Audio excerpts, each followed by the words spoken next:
To help prevent accidents and injuries, the Occupational Safety and Health Administration, or OSHA, developed the Hazard Communication Standard.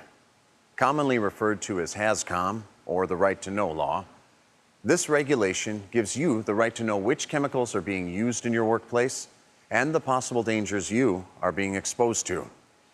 You also have the right to know how to protect yourself when using hazardous chemicals.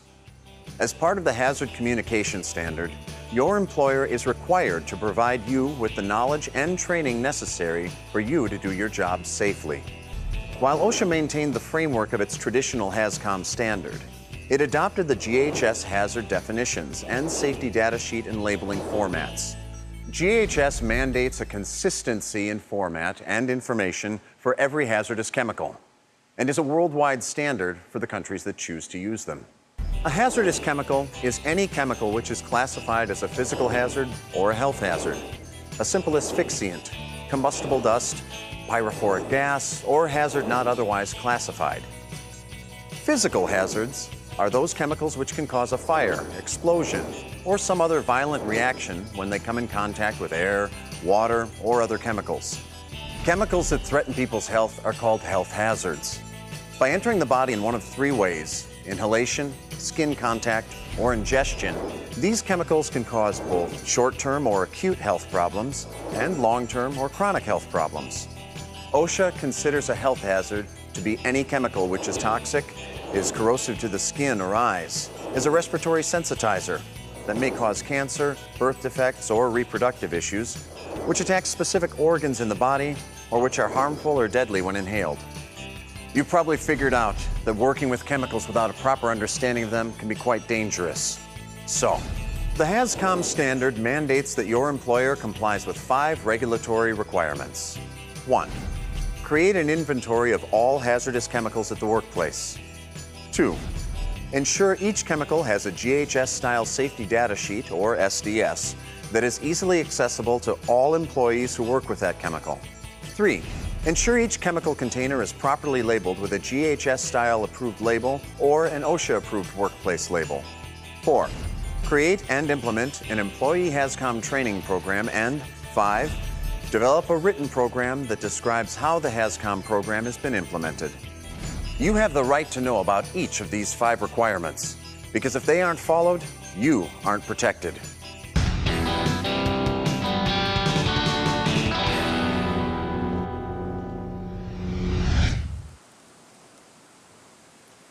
Creating a chemical inventory is the first step to ensuring a safe work environment.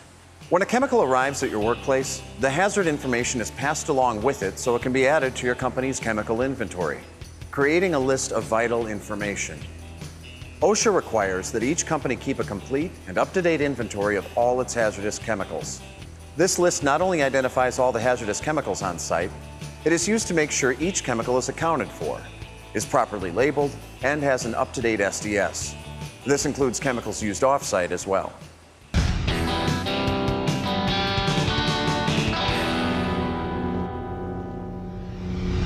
Safety data sheets are one of the most important tools to help ensure your safety. And one of the biggest advantages to having a standardized format is you'll know exactly where to look when you need to find information quickly. The SDS explains everything you need to know to safely work with a specific chemical, from what it looks and smells like, to its potential hazards, to what to do in the event of an accident.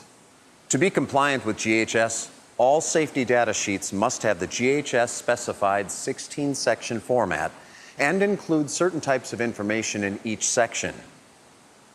The standard format better ensures that all employers and employees understand the chemical, its hazards, and the precautions users must take to remain safe. Let's take a look at a GHS-style safety data sheet and the information it contains for a hypothetical chemical we'll call Solvent X, a chemical mixture used to flush equipment. In Section 1, Products and Company Identification, we see the official name of the chemical as well as other names it goes by. This section may also contain recommended uses of the chemical and restrictions on its use, the supplier's details, including name, address and phone number, and an emergency phone number. Under Section 2, Hazards Identification, we see the hazards that are associated with this chemical, along with the information that's required to be on the chemical's label, including the pictograms, signal word, hazard statement, and precautionary statement. When looking at Section 3, composition information on ingredients, we see what ingredients have been used to create the chemical and which of those are known to be hazardous. Section 4, first aid measures, describes the treatment methods you should use to help yourself or someone else who's been exposed to the chemical. Section 5, firefighting measures, describes the combustibility of the chemical, any possible secondary results if there is a fire, and how to put out a fire if this chemical is involved. Section 6, accidental release measures, describes cleanup procedures in the event of a spill. Under Section 7, handling and storage, we see the safe ways to work with and store the chemical. Section 8, exposure controls, personal protection, shows the minimum amount of time a person could be exposed to the chemical before being potentially affected, and how to protect yourself through proper clothing and handling techniques. Section 9, physical and chemical properties, outlines the chemical's characteristics, such as its normal appearance, odor, solubility, melting and freezing points, flash point, evaporation rate, flammability, vapor pressure, and density. Section 10, stability and reactivity, describes how stable the chemical is, as well as the conditions that create instability. The chemical's toxicity, or the degree to which it is poisonous, and other potential health hazards are found in Section 11, toxicological information. This section lists both acute and chronic health conditions that can result from overexposure to the chemical.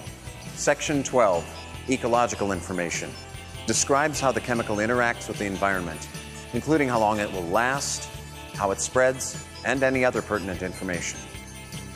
Section 13, disposal considerations, explains how the chemical should be discarded. Section 14, transport information, instructs on the safe and unsafe ways of moving the chemical. Section 15, regulatory information, describes the safety, health, and environmental laws specific to the chemical. And Section 16, other information, includes any additional details that are important to disclose regarding the chemical, as well as the date the SDS was prepared. By utilizing the standardized form for all hazardous chemicals, whether you work with that chemical every day or you just happen to be in the area when disaster strikes, you'll be able to determine exactly what to do quickly and effectively, because you'll know exactly what to look for and where to look for it on the SDS. OSHA does not dictate a specific place for companies to keep their safety data sheets, but it does say they must be in a location that's easily accessible by all employees. In some companies, SDSs are stored on a computer. In still other companies, hard copies of SDSs are kept on site in 3-ring binders.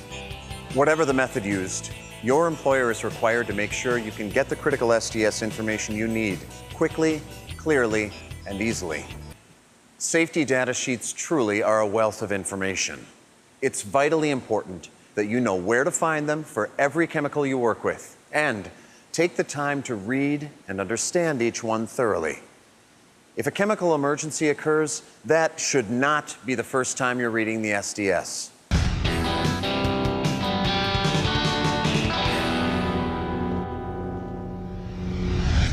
The safety data sheet is not your only source for information on the hazardous chemicals you work with.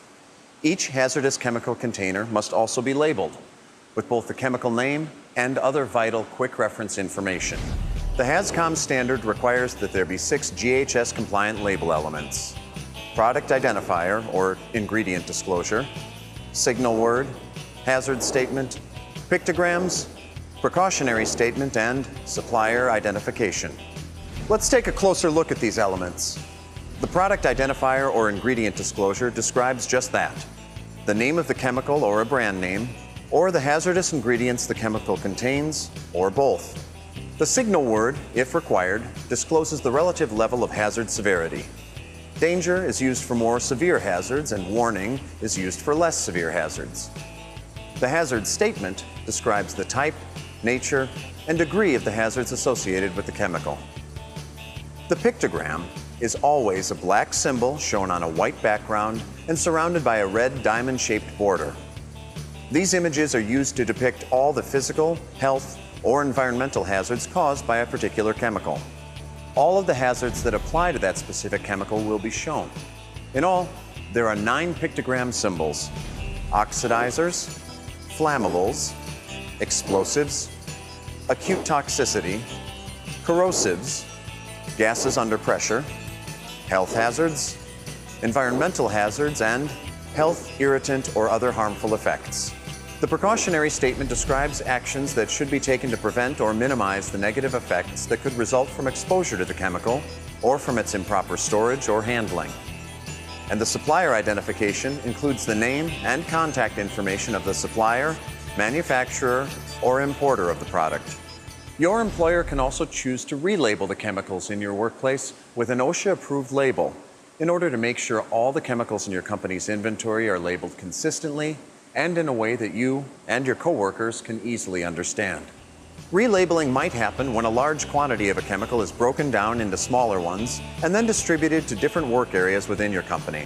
The one exception to this is if you transfer a chemical from a larger, labeled container to a smaller, more portable one, and use the chemical in that smaller container during your immediate work shift.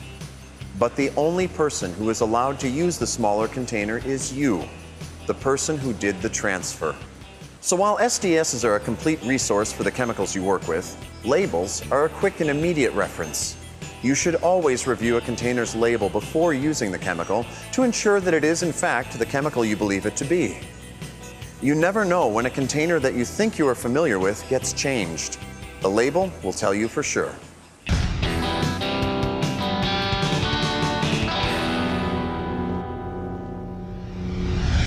While it's essential to have the safety data sheets and labels at your disposal when working with hazardous chemicals, what brings it all together is the training you receive from your employer.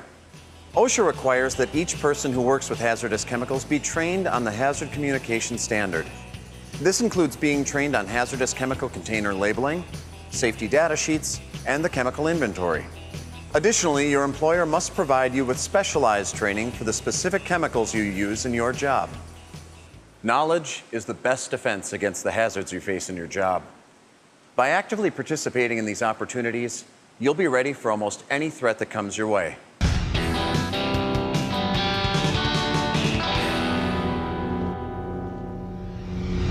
The fifth requirement of the HazCom standard, which is the written program, pertains more to your employer than to you directly. However, you still have rights related to it. The purpose of the written program is to document, in detail, your employer's plans for communicating the hazards and risks involved with using the chemicals in your workplace. And you do have the right to review this written program whenever you want, so you can see what your employer is doing to keep you and your coworkers knowledgeable and safe regarding the chemicals in your workplace. However, the ultimate responsibility for your safety is not in the hands of your employer. You must take ownership of your safety. And here are a few of the actions you can take. Remove all jewelry to avoid skin reactions. Use face and eye protection if the chemical could be splashed in your face. Be especially careful if you wear contacts, because chemical splashes or vapors can easily become trapped under your lenses. When you finish handling a chemical, wash your hands thoroughly and make sure safety gear is clean and properly stored. Don't eat, drink, or smoke near any hazardous chemicals. Make sure you know where the nearest eye wash station or emergency shower is located. Dispose of hazardous chemicals as directed by your employer. Never mix chemical wastes unless you know that it's safe to do so. And know your company's policy for dealing with spills or leaks. Finally, know how your employer wants you to respond if an incident involving a hazardous chemical happens near you or a coworker. Ultimately, in an emergency, it is up to you. You need to know what will make the situation worse and what will make the situation better. This means reading, understanding, and following the guidelines of the chemical SDSs and labels you work with, so you know how to handle any situation that comes along. Knowledge is essential when working with hazardous chemicals. It's your safety that's at stake. By learning as much as you can about hazard communication, the globally harmonized system, and the chemicals you work with, you can be better assured that every day will be a safe one for you and the people you work with.